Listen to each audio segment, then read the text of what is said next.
Okay, YouTube's going. I'll stream the fight.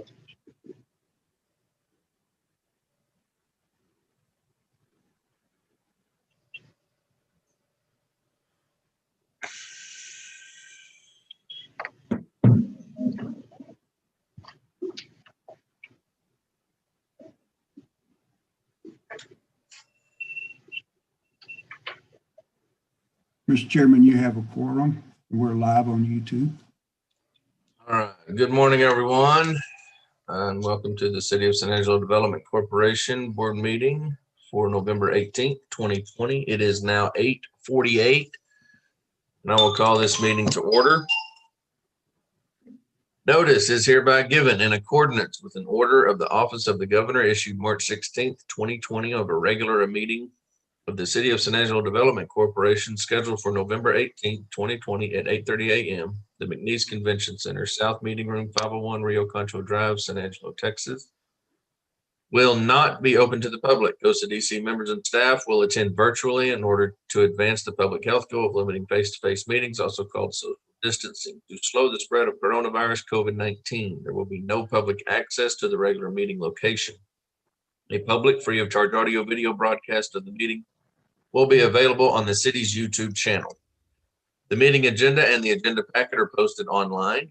Members of the public who wish to submit public comment on agenda items must send their written comments via email to nora.navarez@cosatx.us by noon, November 17th, 2020. The subject must be in the following format: public comment, item number, November 18, 2020. All emails must include your name and address. Please note, all public comment emails relevant to posted agenda items received by the deadline will be published as part of the agenda packet prior to the meeting and therefore public record. Call 325-653-7197 for staff assistance. Anyone who wishes to speak remotely during statutorily mandated public hearing for regular agenda items 5B, C, and D must send their request to nora.navarez@cosadx.us by noon, November 17th, 2020, to register as a speaker and obtain information regarding how to make public comment remotely during the meeting. A recording of this meeting will be available to the public in accordance with the Open Meetings Act upon written request. All right, and I will now open us in a word of prayer. If you'll all bow your heads, please.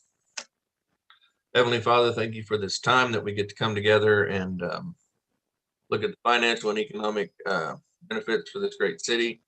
Father, we would ask that you watch over us and guide us through this pandemic that we're going through. Watch over our nation, watch over our leaders, and just help us and trust that everything that we do will be to your service. In Christ's name we pray. Amen. We will move now to public comment. At this time, Board of Directors may ask staff members questions regarding public comments submitted via email. And I do not believe we had any. Is that correct? That is correct. Okay, so we had none. And also in public comment this morning, we have something exciting. Yes. We are going to announce the 2020 business plan competition winners. So Nora, take it away. Okay, well, I'm going to let Dave kick us off right now. All right, well, thank you, Nora. Thank you, President Coles, COSA DC board and staff. Before we announce the winners, we just want to make a few comments. I want to thank you for your support of the competition and providing the award funds. For without the award funds from COSA DC, there would be no competition. We are today to announce the judging panel decisions for the 2020 San Angelo Business Plan Competition. I'd like to introduce the other coordinators of the competition. Ms. Nora Navarez, Economic Development Assistant, is representing COSA DC, and Mr. Vince Magano, ASU Senior Instructor, is the coordinator representing the ASU West Vincent College of Business. Thank you all for your hard work, teamwork, and dedication to the competition. I'd also like to acknowledge and thank the SBDC business advisors and the North Vincent College of Business graduate accounting students who worked alongside the business advisors, assisting the contestants with their business plans and presentations. In this challenging year of COVID-19, much of the business advising had to be done through Zoom, email, text, and phone. We especially want to thank all the contestants for their participation in the competition. We hope they received great value from the process of working on their business plans and presentations. whether it was creating a business plan for a new venture or developing a plan to expand their business. Whether or not they receive an award today, we believe all the contestants have benefited from the competition experience and process to further grow their business. We encourage them to continue working on their business and business plans and consider entering the next business plan competition. Our special thanks goes to the independent judging panel made up of cross-section of entrepreneurs and financial experts who had the difficult task of judging the competition and selecting the winners. The judging panel reviewed the draft business plan, provided comments to the contestants, viewed the final business plan, and then witnessed the in-person presentation from each contestant. The judging panel members were dedicated and took their responsibility seriously. They deliberated carefully to make the awards. And now I'd like to turn it over to Guy Andrews for a few comments. Guy. Thank you, Dave. As always, we're very honored to be able to participate with ASU SBDC in this endeavor with providing financing for the awards that are provided, but our most important contribution that we have is Nora Navarez and the work that she puts into this. She is very passionate about this program, and during all of this time puts in extraordinary effort. So Nora, thank you for your participation on behalf of COSA DC in this. And so now I'll turn it back over to you. Thanks. Good morning. It's good to be here this morning. Always exciting to see winners announced for the now annual San Angelo Business Plan Competition. I want to add my thanks to COSA DC and the city for working closely with the SBDC and the business students from North Vincent College of Business to make this event the success that it is. It's a great learning opportunity for our students. I'd like to add my own thanks to COSA DC board for funding these awards. We're very grateful for that, and for the staff, and in particular Nora. Add my own thanks to Nora for working hard. And I'd like to thank Dave for the role that he's played in this. Dave has really been the catalyst for a lot of this. When I came here almost 6 years ago, Dave and I sat down and talked about how we might get the business plan competition restarted. And we have restarted it, and it's gone very well. So thanks to Dave, but thanks to Vince Mangano, a faculty member in North Vincent College of Business, for their hard work. I'm sure it's been a little bit more difficult during the pandemic than in previous years, but it's certainly a great opportunity for us. So just another example of a great partnership between Angelo State University and the city of San Angelo. So thanks to everyone involved in this, and I'm excited to see who's won. Thanks, Dave. Thank you, Dean. Well, I guess it's my turn. I get the easy part. I get to say thank you from the students' behalf. I want to let you know 60% of our graduating accounting majors actually become CPAs, whether they have their own firm or they work for another firm. 20% go into corporate finance. And then the other 20% become entrepreneurs or take on a different role in life. This experience gives them an incredible opportunity to see what it's like to be a certified public accountant working with a client base. As accounting is starting to change in its dynamics, consulting is becoming an important part of it. And not too often does a student coming out of a program have the opportunity to actually say they've worked with a client base. And because of your support, because of this initiative that's put on by COSA DC, this opportunity is made available to them. We had only 6 students this time because of the COVID issues. They did do most of their work via Zoom. Be candid with you, that's the kind of experience they needed, because that could be the future for a little while. That gets them ahead, teaches them how to work remotely and interface remotely.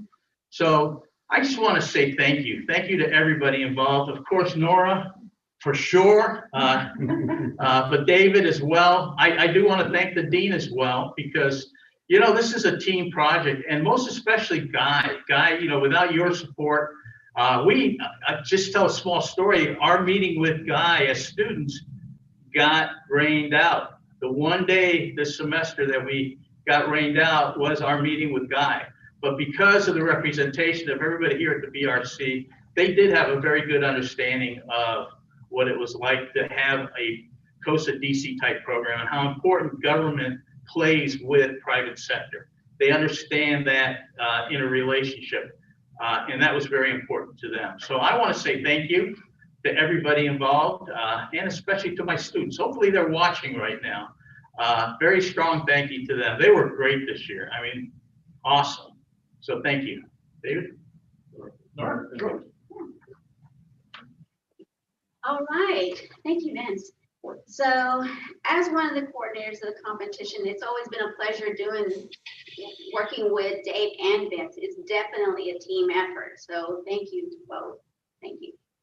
I would like to recognize McLaughlin Advertising. Stephen McLaughlin has always assisted us with the in-kind prizes. And he contacts the media, and they are always very gracious in providing that prize. So what I'm going to read to you right now is a list of the businesses that are providing that, and they are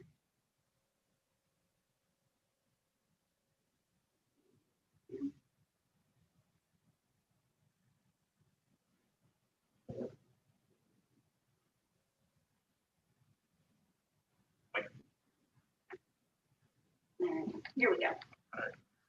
Okay, those are Oliver Rainey and Wilczek, Jackson Walker LLP, Foster Communications, San Angelo Live, Fox West Texas, KLST, Suddenlink, and the Business Factory Business Incubator.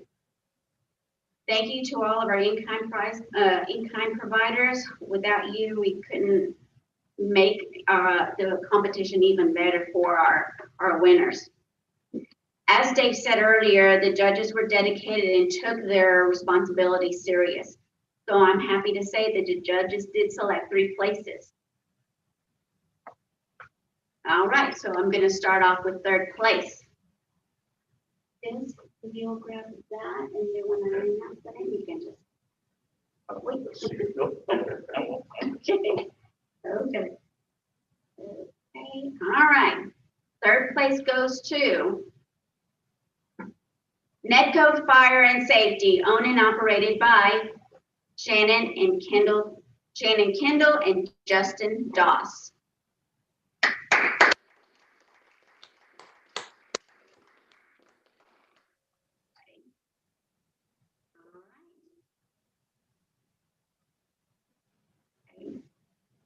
Second place goes to Texas Australia Rock Company, LLC.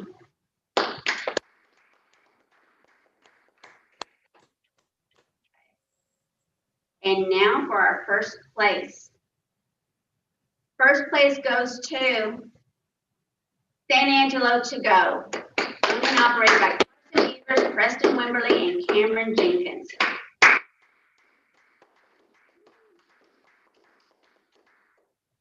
So just to give you a little short story about the 3rd place winner, Netco Fire and Safety. This is an expansion for Netco Energy Products, Inc.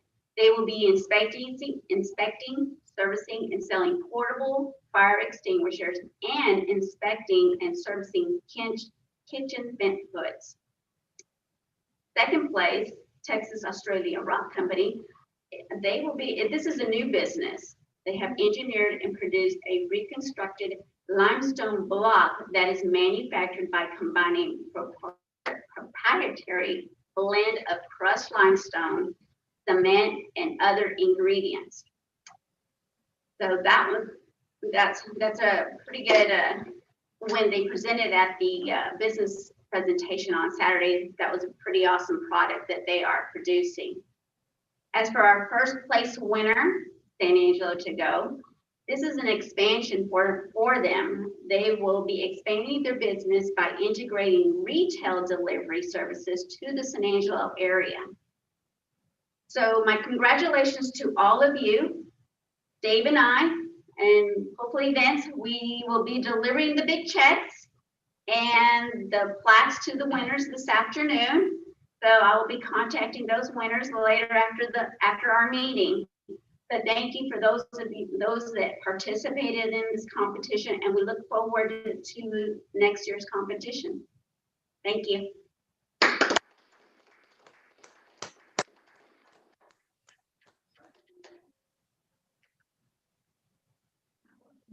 All right. Thank you very much, Nora. Thank you. All right. Now, still in public comment, I'm going to read this from the city of San Angelo. The city of San Angelo is developing a grant program for small businesses that need financial assistance due to the impact of COVID-19. In its meeting yesterday,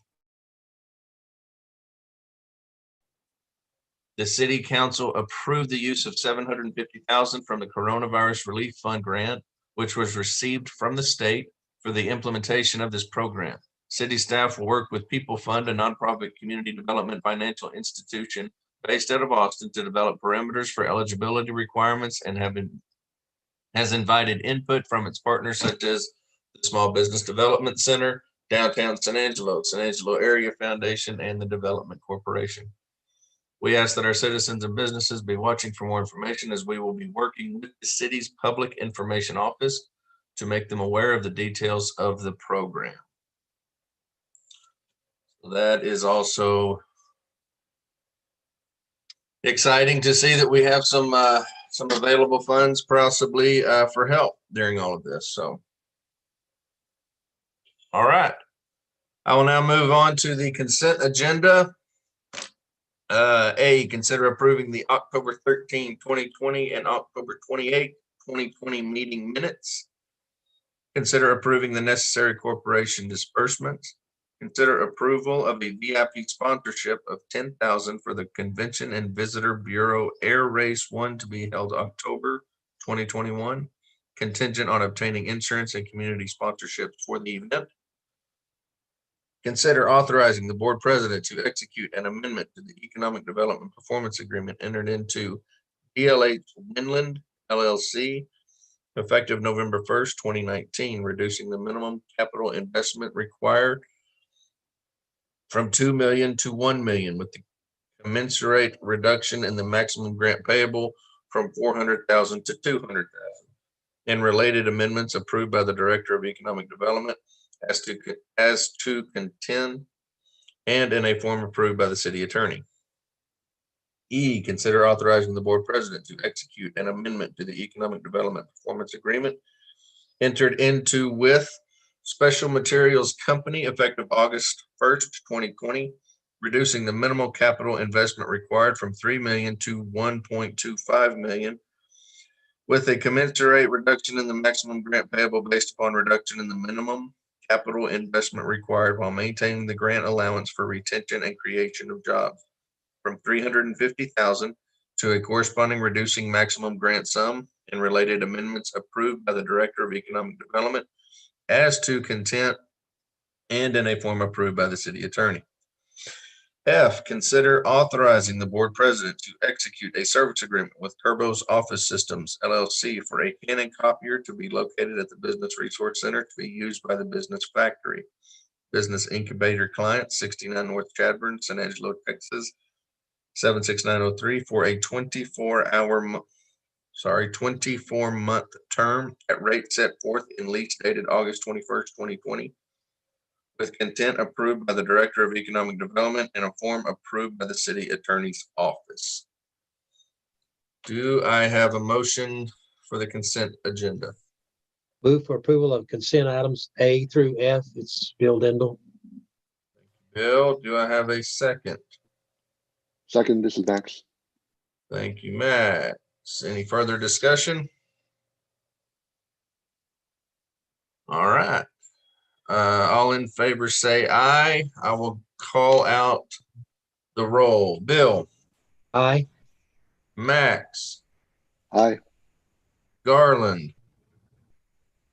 Aye. Ed. Aye. And I am also an aye.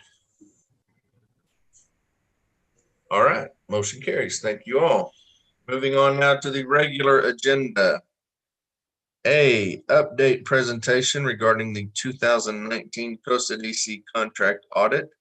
Presentation by internal auditor, Mr. Brandon Sanders. Good morning. Good morning. My name is Brandon Sanders. I am the internal auditor for the city. As in previous years, I did the compliance audit for all of our contract activity for Costa DC. For 2019, there was a total of 63 contracts that were reviewed. 26 of those were approved in 2019 alone. And the remaining were from previous years that were just multi-year. Over the course of the audit, there was an amount of over $7.5 million paid out through various agreements. And out of those 63 contracts, we only had 2 that had any kind of findings on them. They were both similar type cases where it was just an issue with reporting. One was a failure to maintain FTEs, and the other was basically not getting paperwork and stuff submitted from the business. In the one case of the FTEs, the one company was in contact with staff and has made plans to move forward and meet the terms of the agreement.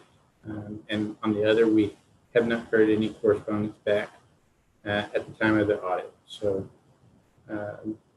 aside from those 2 findings, everything else checked out and was good to go.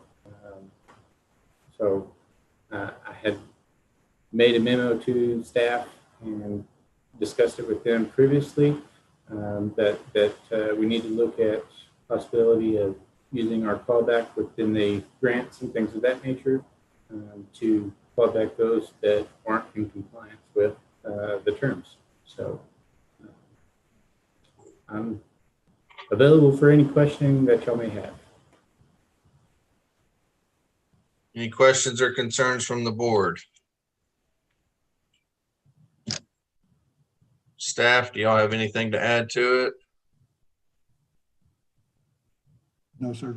We will need a motion for approval of the audit report. I need a motion and a second, please. So moved. Thank you, Garland. Do I have a Second, second? Bill Dindle, second. Thank you, Bill. Any other discussion? All right, I will call the roll. Bill, Aye. Max, Aye. Garland, Aye. Ed, Aye. and I am also in the ayes. Motion carries. Thank you, Mr. Sanders. Appreciate it. Thank y'all. Y'all have a good day. Thank you, Mr. Sanders. Appreciate it. All right, we are now moving on to B, public hearing for SME Education Foundation for up to $150,000 to provide economic development incentives for the SME Prime program in conjunction with Ethicon Inc. and Principal LED LLC for a project that will support the next generation of manufacturing, fabrication, and engineering talent in high school or similar programs for high school students in the city of San Angelo in partnership with local manufacturers to prepare students for careers in manufacturing, fabricating, and engineering related jobs. Presentation by Mr. Guy Andrews. Thank you, Mr. President. All public hearings are required for projects that we undertake, except as provided by subsection B. A type B corporation is required to hold at least 1 public hearing before spending money to undertake a project. So we have 3 public hearings that we're dealing with this morning.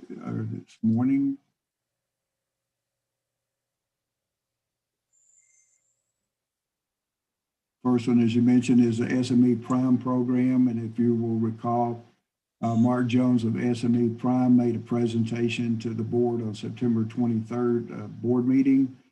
They were requesting a matching grant of $150,000. That's $50,000 a year for 3 years. Our partners in this grant are Principal LED and Ethicon.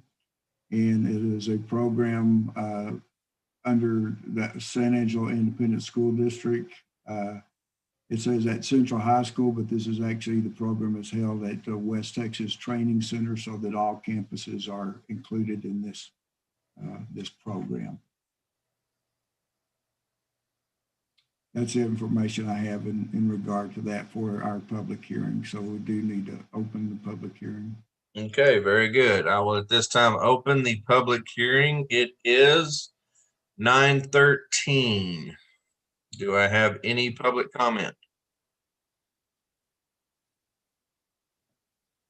Hearing none, I will now close the public hearing also at 9:13. Thank you, Guy. C, public hearing, City of San Angelo Chamber of Commerce for up to $262,500 to provide marketing and recruitment services in the development or operation of an economic development program. Presentation also by Mr. Guy Andrews. Thank you. This agreement that has been made between COSA DC and the Chamber is for a 2-year period of time.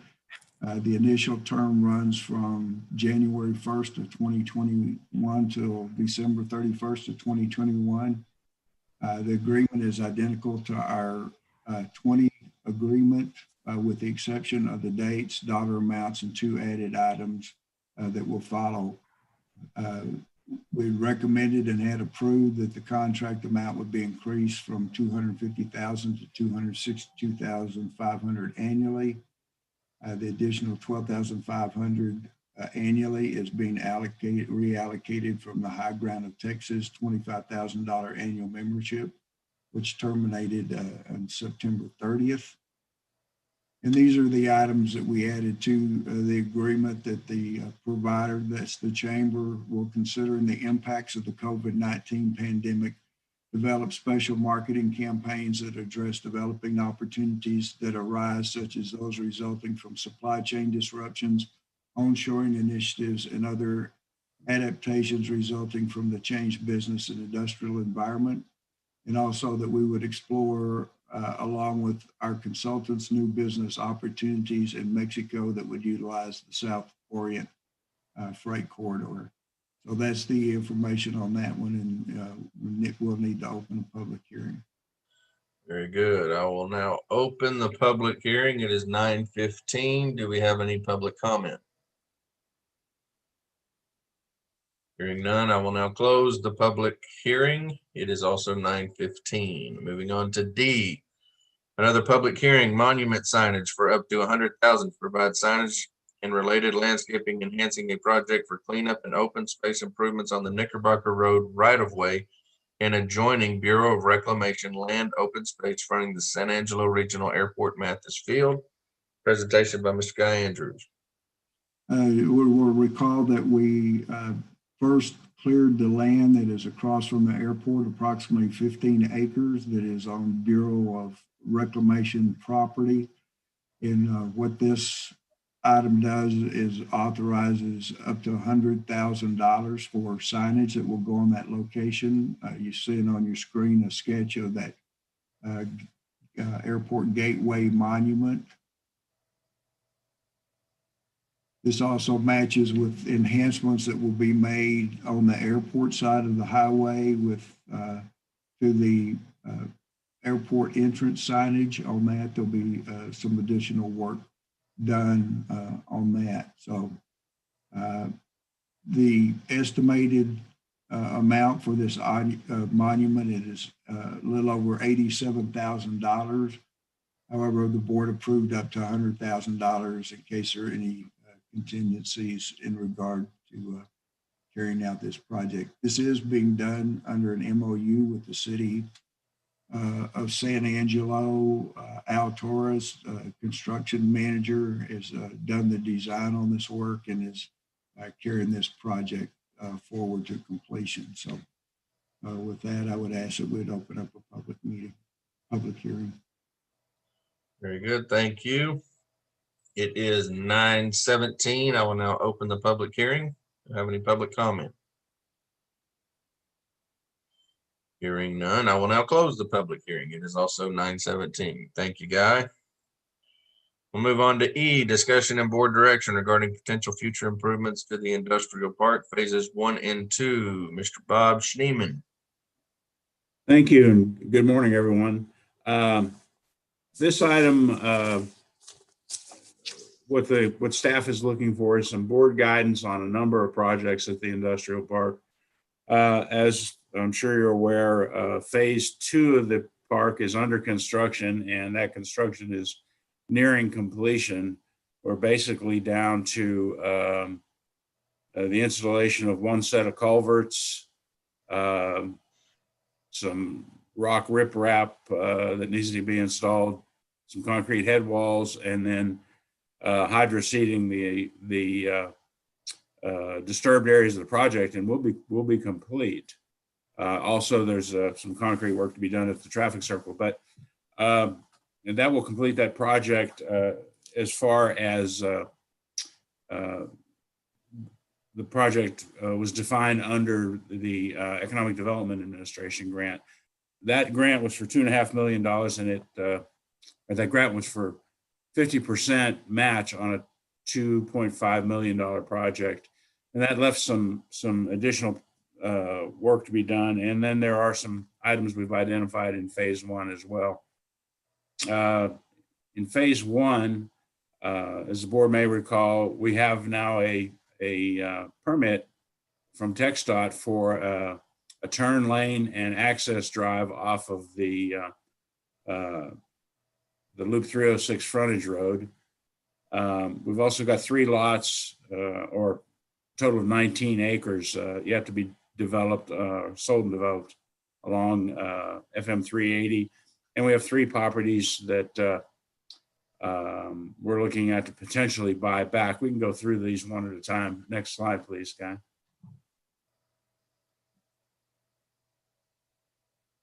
Next slide. Oh, we lost Guy. Can we back up one, Guy?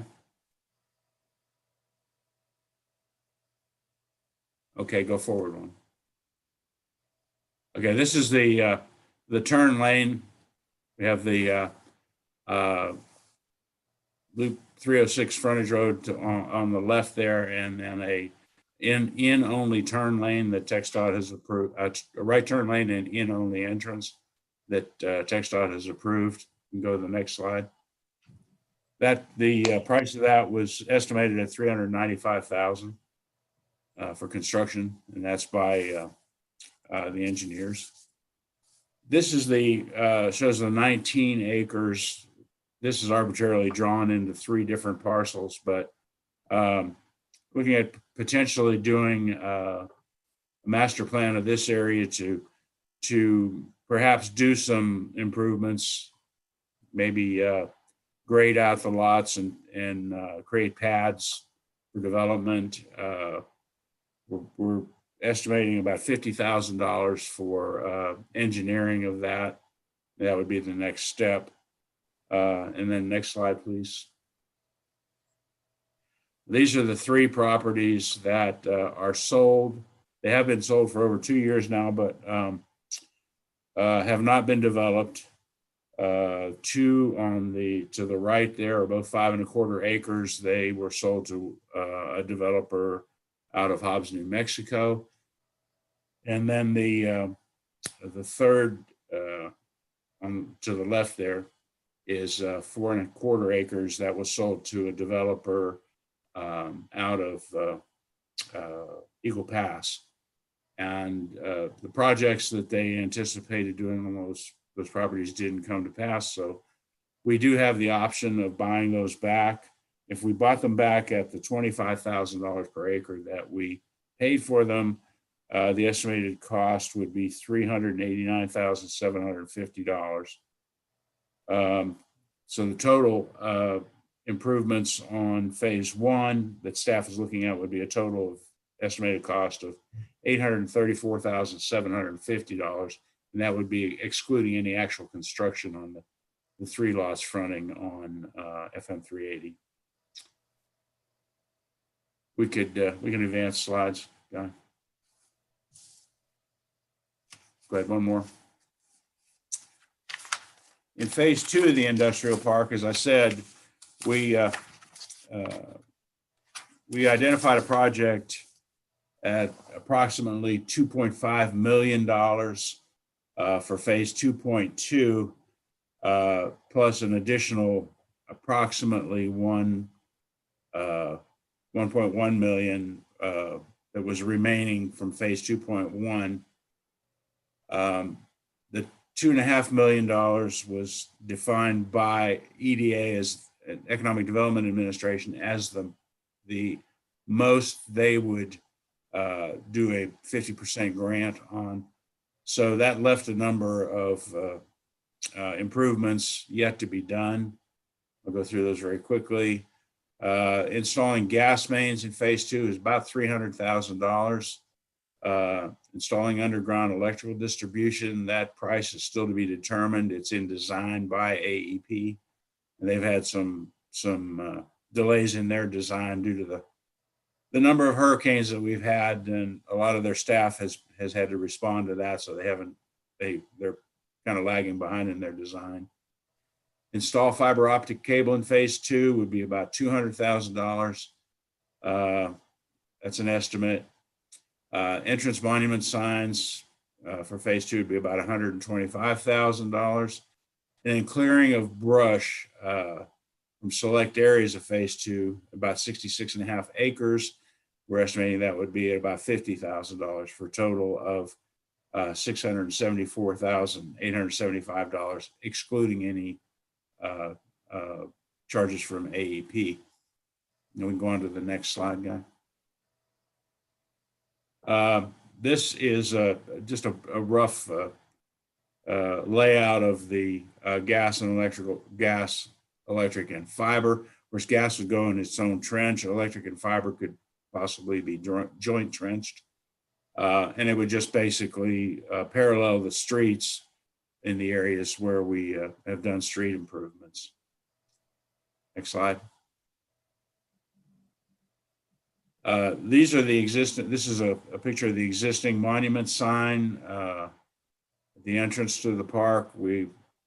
Staff is recommending that we continue a theme similar to this at the entrance to the new entrance to phase 2. And we're estimating the cost to build 2 of those monuments would be around $125,000. We'd have to build the monument and then have the sign faces done as we did in phase 1. Move to the next one, guy. This is the kind of showing an area where we think, and I personally think this may be the first, or one of the first things we want to do in addition to the signs. We get these areas cleared of the heavy brush and get the lots basically ready for construction. Get the brush cleared off them, the stumps pulled out, and have them, clean up graded to the extent that they present a better sort of curb appeal, if you will. And again, that's for about 66.5 acres is the area that's shown in green there. There's an additional about 25 acres that we could, it's shown in that white block that we could do now, or depending on the cost and how the board wants to go. I'd like to get some thought from the board on prioritizing these items. Do we want to go ahead with them at this time, or do we want to perhaps do these as buyers become interested or express an interest in the property? And I think we could do that with the electrical and with the cable, and even possibly with the gas distribution. I would recommend, though, that we go ahead and do the lot clearing and get the monument signs installed. I'd welcome any board input. I agree that the land clearing is important, just as the look of the entire area. I think it looks more attractive to potential customers coming in and looking at the overall project for future development. I do agree with that. Signage, I don't have any reason to say no to that or think we should wait on that either. I think that would also be important. Any other board input? Mr. President, those are the two low-hanging pieces of fruit on the whole project anyway. So I'd say we could go ahead and start on those two projects without any hindrance, and then that would obviously make the curb appeal of the property look a lot better.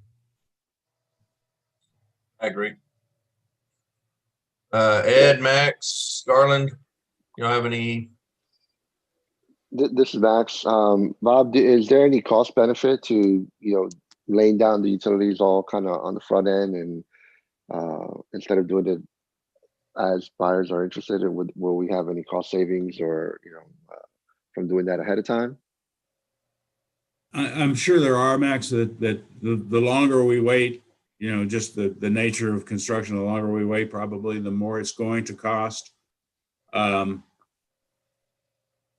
We don't necessarily know on, well, let me start with fiber optics.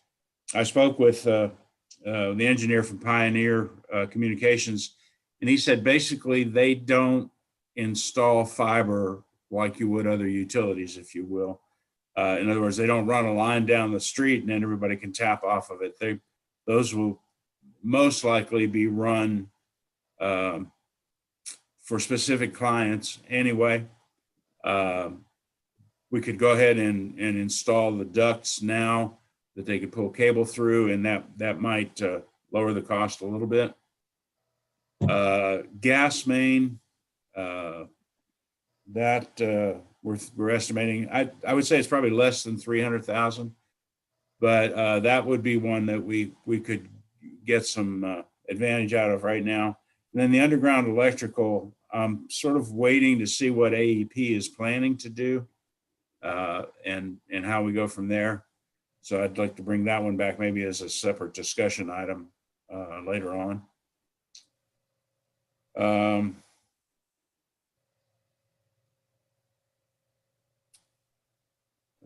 think that pretty much covers all of them. There would be, in a normal construction project like this, we would have installed these utilities at the same time as we were doing the street construction. Two things entered into that. First of all, we needed to get the brush cleared before any of these contractors would have been able to do anything. Now they have a clean area to work in, so that should lower the cost of any of those. The other thing is that the street contractor, Reese Albert, was moving along so quickly that we didn't want to stop his work and wait, for example, and I'm not casting any doubt on AEP, but AEP, for example, doesn't have their design done yet. So we would have cleared the right of way, graded, fine graded the streets, and then we would have been waiting now, whereas the project is just about finished. We would still be waiting for AEP to come in and do their trenching. So we elected to go ahead with the rest of the project with the understanding that AEP will come in after. They'll have a clean right of way to work in.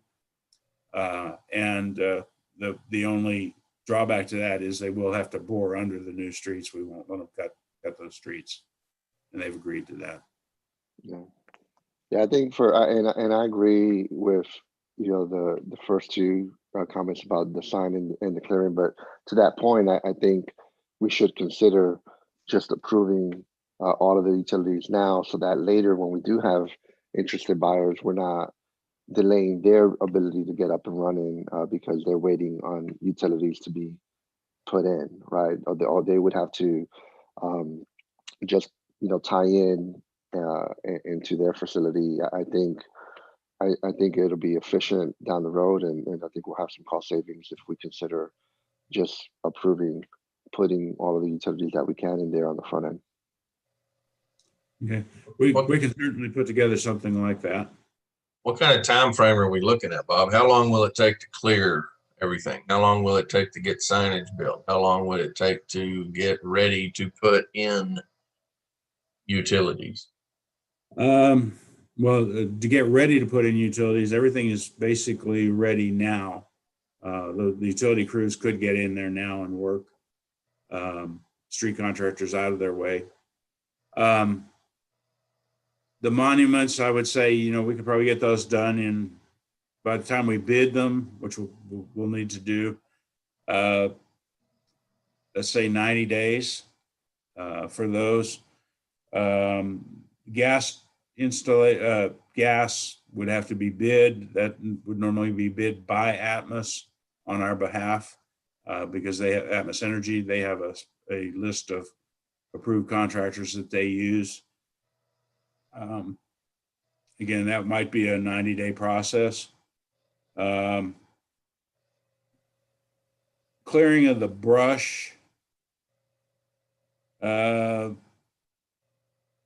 The fellow that did the right-of-way and also one of the detention ponds did it all in about a week, and that was close to that was about 40 acres, I would guess. Getting somebody mobilized, again, we'd have to bid it, we get it mobilized and get them in here. The actual work might not take all that long, but again, it would probably be about a 90-day process. So 90 to 120 days on each one of them. They could all be done simultaneously or nearly simultaneously if we'd like to go that way. Okay. Anybody else? Yeah, I have a question for Bob. This is Garland Freeze.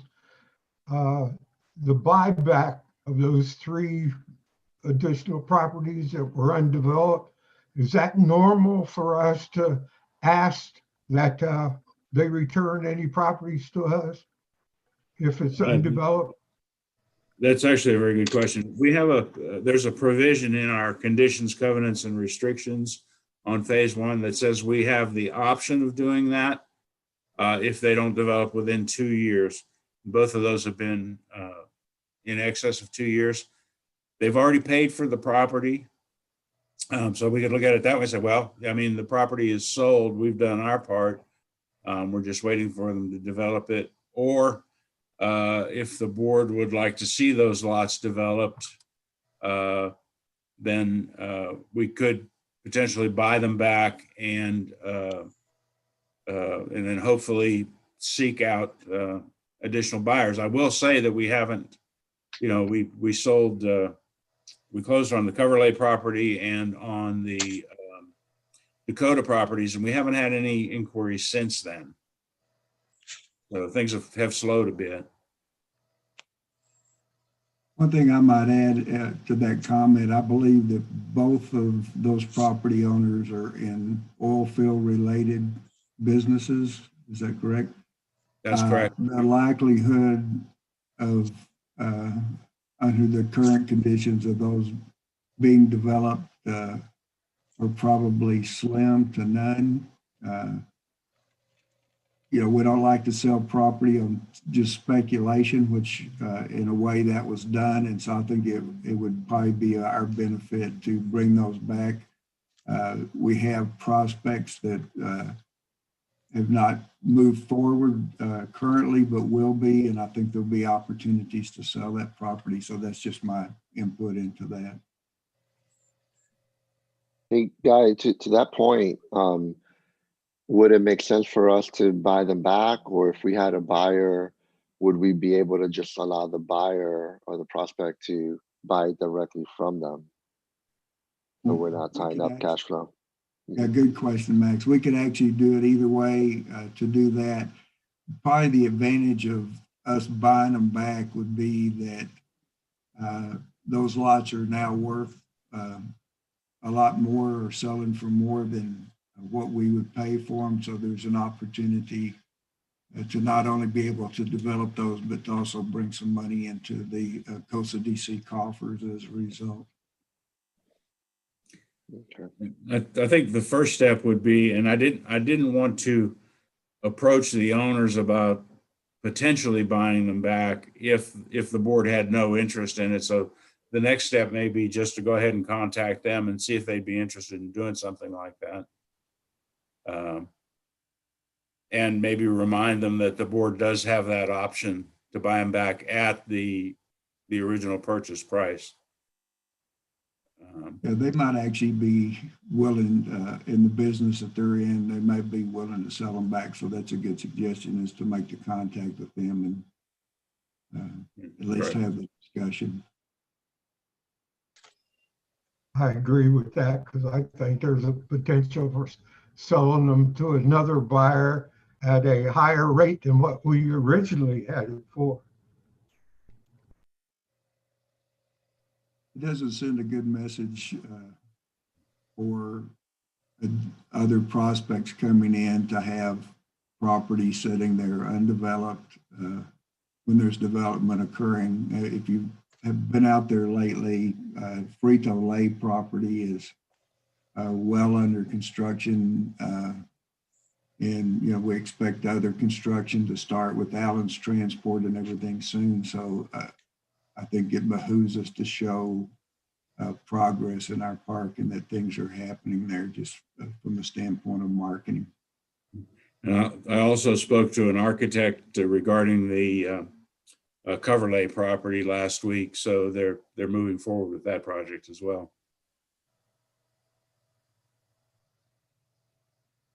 Okay.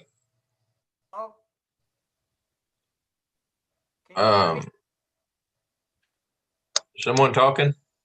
Yeah, can you hear me? Yeah. Oh, okay. On that declaration, the option for the 2 years, there's a window there. The option has to be exercised within 6 months unless the 2-year window is extended. So be aware of that. I don't know what the date of purchase was for the expiration on the 2 years. We could acknowledge an extension. We would have to act within 6 months. If you did not want to actually acquire it at this time, they might agree to an option at a certain price. But if it's going to be profitable for them to keep and sell the property themselves, you know, you should seriously consider the buyback and acting in a timely fashion on it. Okay. And I can get together with you on that, Dan. We can look at the dates. My assumption would be that if we didn't exercise it, we automatically extended the window, but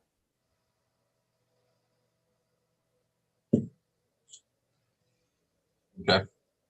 Bob, does that give you some direction?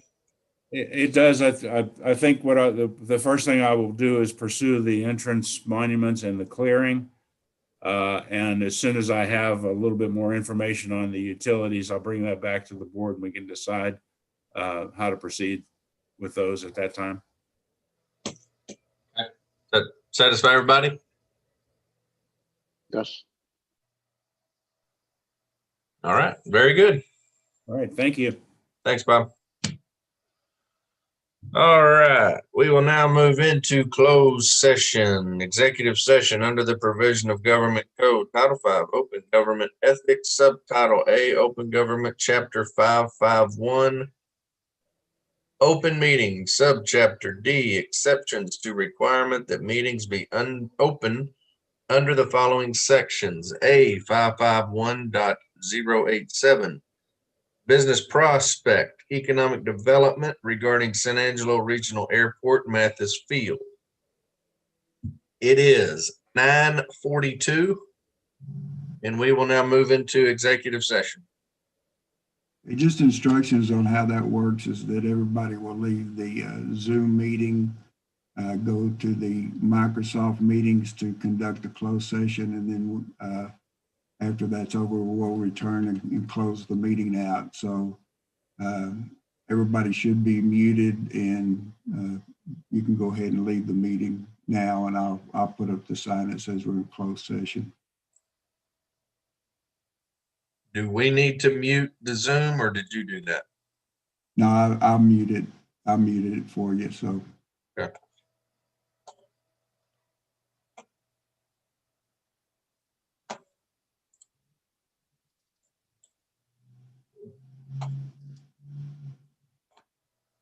Um,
Okay, I think we have a quorum right now, don't we?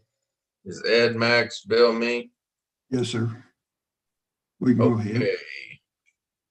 It is now 10:02 and we are coming out of executive session. 7, follow-up administrative issues, consideration of possible action of items discussed in closed session if needed. We have no need for that. B, announcements and consideration of future agenda items. Do we have any of those from the board?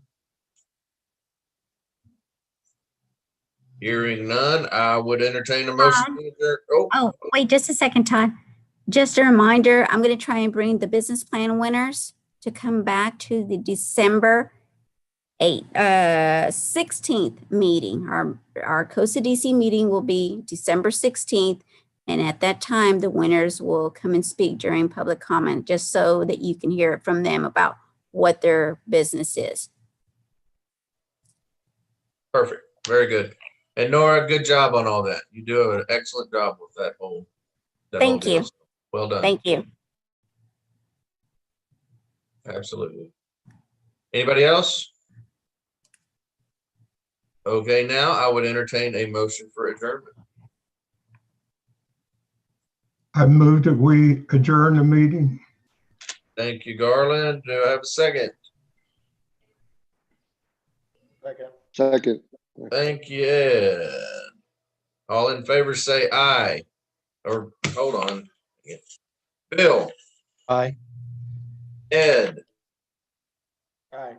Max, Aye. Garland, Aye. Todd. We gone, y'all. Have a great day.